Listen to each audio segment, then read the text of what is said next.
ಹಿಂಗ್ ತಿರ್ಗಾಡ್ಬೋದು ಅಥವಾ ಇದ್ರ ಮೇಲೆ ಬೇಜಾರಾದ್ರೆ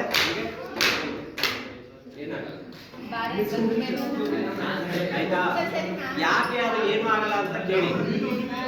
ಯಾಕೆ ಅಂದ್ರೆ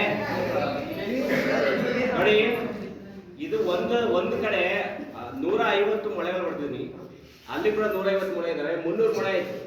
ನನ್ನ ದೇಹದ ತೂಕವನ್ನ ಈ 300 ಮೊಳೆಗಳು ಸಮನಾಗಿ ಹಂಚ್ಕೋತಾವೆ. ಅರ್ಥ ಆಯ್ತಾ?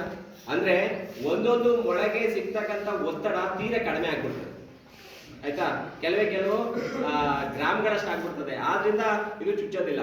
ಅದೇ ಒಂದು ಮೊಳೆ ಮೇಲೆ ನಿಂತ್ಕೊಂಡ್ರೆ ನನ್ನ ದೇಹದ ಎಲ್ಲಾ ತೂಕವೇ ಒಂದು ಮೊಳೆಯ ಜಾಗದೊಳಗೆ ಕೇಂದ್ರೀಕೃತವಾಗುತ್ತೆ, ಆಗ ಚುಚ್ಚುತ್ತೆ. ಗೊತ್ತಾಯ್ತಾ? ಆದ್ರಿಂದ ಇದ್ರ ಮೇಲೆ ನಿಂತ್ಕೊಂಡ್ರೆ ಏನು ಆಗೋದು, ಇದನ್ನ ಪವಾಡ ಅಂತ ಏನು ಕರೆಯಕ್ಕಾಗಲ್ಲ. ಅದೇ ಇದು ಒಂದು ಉದ್ದ ಒಂದು ತುಂಡ ಇತ್ತು ಅಂತ ಖಂಡಿತವಾಗ್ಲೂ ಚುಚ್ಚುತ್ತದೆ. ಅರ್ಥ ಆಯ್ತಾ?